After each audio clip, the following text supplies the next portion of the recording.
Halo, assalamualaikum warahmatullahi wabarakatuh. Berjumpa lagi dengan Pak Mun, dan di video kali ini kita akan membahas terkait dengan info GTK ya. Jadi di sini ada dua cara untuk melihat yang namanya info GTK. Jadi banyak sekali teman-teman yang mungkin ya tidak bisa cara ngeprintnya, cara loginnya, kemudian sudah mengubah passwordnya di SPD tadi, kemudian kenapa tidak bisa login dan sebagainya. Bakal kita bahas di video ini. Oke, langsung saja. Yang pertama, silahkan teman-teman masuk ke Chrome ataupun ke browsernya teman. Silahkan ketik di bagian sini info GTK ya, di bagian browser ya. Nah, di sini kita bakal bahas terkait dengan cara pertama ya. Ini cara pertama, kita logout dulu. Nah, ini cara pertama. Nah, di sini silahkan teman-teman masukkan yang namanya akun PTK-nya teman-teman. Nah, di sini silahkan masukkan akun PTK-nya teman-teman di bagian ini. Ini kita bahas cara pertama dulu ya. Kita masukkan data ya. Misalkan seperti ini, kita masukkan. Kemudian kodenya, masukkan kode di atas, kode captcha-nya, kemudian klik masuk. Nah, nanti bakal seperti ini ya. Jadi ketika teman-teman masuk ya, mungkin tertulis nama orang lain dan sebagainya, silahkan klik di bagian pembaruan di bagian sini ya. Kalaupun tertulis nama orang lain ya, kalaupun tertulis nama orang lain ya, klik di bagian pembaruan ini, nanti bakal dia merefresh data-data teman-teman ya. Nah, kemudian teman-teman kalau mau mengganti foto itu silahkan klik aja di bagian ini. Nanti silahkan masukkan fotonya ya, foto si guru itu biar kelihatan bagus aja gitu ya. Nah, misalkan ini, kemudian nanti diatur aja, ditarik ke bawah ataupun ke atas, kemudian diklik simpan ya. Itu formatnya JPG ataupun PNG. Nah, kemudian setelah simpan, setelah muncul bagian ini, di close saja ya. Ini sudah ada. Kemudian sebelum di print ya, teman-teman silahkan scroll ke bawah dulu, karena kalau memang teman-teman nanti ngeprintnya seperti ini ya, jadi ngeprintnya di titik 3 ini, kemudian klik di bagian print ya. Nah, ini ketika teman-teman scroll ke bawah kan kosong ya, kosong. Nah, ini kenapa kosong? Karena teman-teman belum membuka semua datanya. Jadi scroll dulu ke bawah ya, scroll aja perlahan-lahan ke bawah sampai datanya itu terbuka semuanya ya. Nah, jadi bagi yang tanya-tanya kemarin, verval ijazahnya di mana Pak Man? Paling bawah ini untuk verval ijazah ya. Nah, kemudian ini karena bukan guru serti ya, sehingga tidak ada validasi terkait dengan ini ya. Nanti silahkan teman-teman ini sudah dimodif, jadi biar nggak bingung ya. Artinya yang tervalidasi itu hanya guru-guru yang sertifikasi ya. Nah, kemudian nanti ya, setelah terbuka semuanya, teman-teman klik lagi ya di bagian ini. Klik lagi di bagian 3 titik ini, klik di bagian print. Nah, kemudian silahkan teman-teman scroll lagi ke bawah. Ini kan sudah terbuka datanya. Nah, kemudian tentukan yang namanya mode yang akan teman-teman print. Bagusnya ke portrait aja, mode portrait. Kemudian paper size-nya ya, apakah legal. Kemudian silahkan teman-teman checklist saja ini background dan grafiknya biar terbaca semua warna-warna yang ada di sini ya. Nah, kemudian silahkan teman-teman print langsung ataupun di PDF kan. Tapi saran saya lebih baik teman-teman print dulu ke PDF. Nanti kalau perlu silahkan di print lagi. Jadi seperti itu ya. Nah, kemudian ini saya coba yang sertifikasi ya. Kita coba yang sertifikasi. Oke, kita klik masuk. Nah, nanti kalau memang muncul lagi nama yang lain, itu scroll aja ke bawah, kemudian klik di pembaruan ya. Nah, nanti guru-guru yang sertifikasi kalau memang sudah valid, dia statusnya di sini ya, status validasi valid ya. Nah, ini dia seperti ini. Nah, kemudian ini adalah tanggal update daripada aplikasi Dapodik ya. Kita lihat dari sekolah ini.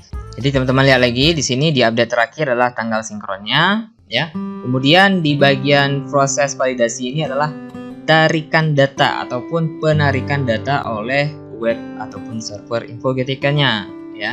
Jadi proses validasi ini proses penarikan. Nah, ketika penarikan data ini ada yang salah ya terkait dengan data info GTK-nya, ataupun data dapodiknya, silahkan teman-teman perbarui. Kemudian lihat lagi data update-nya di sini ya. Data terakhirnya tanggal berapa teman-teman sinkron, maka harus di atas tanggal tersebut. Baru teman-teman lihat lagi proses validasinya tanggal berapa. Misalkan ini tanggal 2 Maret. Sehingga penarikan datanya itu di tanggal 25 Maret. Jadi seperti itu teman-teman ya. Cara memahami penarikan data di InfoGTK. Jadi bukan berarti begitu kita sinkron langsung masuk ke InfoGTK, tidak seperti itu ya teman-teman.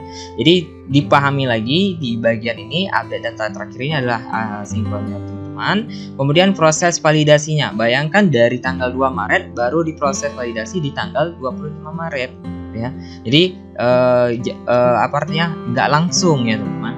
Nah, jadi penarikan data itu seperti itu. Nah, ketika teman-teman buka seperti ini ya, kedepannya nanti silahkan teman-teman klik di bagian satu kepegawaian ini untuk mengupdate secara BKN. Jadi seperti itu ya. Nah, ini nanti ada data BKN ya. Nah, ini update data BKN-nya, diklik update data. Nah, ini belum mungkin belum disinkronkan dengan BKN-nya. Nanti kalau memang silahkan teman-teman klik di data BKN, sehingga data dari BKN itu kalau memang ada update terbaru dimasukkan ke InfoGTK-nya. Jadi seperti itu pemahaman terkait dengan update data BKN ya. Oke, untuk yang lainnya kalau memang ada salah ya, jadi terkait dengan status validasi ya, itu sudah semua yang di sini saya rasa sudah dibuat sedemikian rupa sehingga tidak membingungkan lagi. Bahkan hal-hal seperti ini, tulisan-tulisan seperti ini sudah dibuat di sini biar teman-teman itu tidak bingung ya, cara memahami terkait dengan InfoGTK ini ya. Oke, ini cara pertama. Jadi cara pertama langsung ya, seperti saya katakan tadi, kalau memang muncul nama orang lain di bagian ini, silahkan klik di perbarui data ya, ataupun hapus history dulu kemudian klik perbarui data ya, hapus history ini. Oke, itu yang pertama. Kemudian cara yang kedua ya, itu bisa dari SP Data di Kemdikbud.id ya. Nah, ini dia SP Data di Kemdikbud, bukan SP, PTK Datadik ya, PTK Datadik Kemdikbud.id. Ini adalah loginnya si guru ya. Jadi semua guru itu ada akun PTK-nya. Kemudian silakan masukkan email dan passwordnya si guru ya. Nah, jadi ada kemarin itu Pak Mun, saya sudah memperbarui data di SP Datadik Kemdikbud.id. Kenapa nggak bisa masuk ke InfoGTK? Karena InfoGTK belum tarik data seperti itu tadi ya. Bayangkan dari tanggal 2 Maret tadi divalidasi data tanggal 25 Maret ya.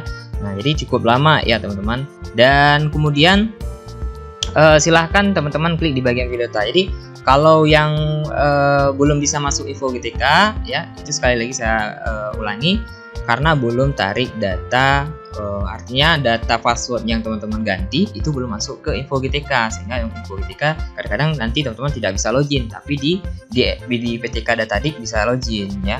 Nah, kalau PTK Datadik tidak bisa login, klik aja di bagian biodata, nanti silahkan scroll paling bawah, klik aja di bagian buka InfoGTK, nanti bakal langsung terbuka tanpa harus login ke webnya InfoGTK. Jadi seperti itu teman-teman ya. Yang penting jamnya linear dengan kode registrasi, kode sertifikasinya.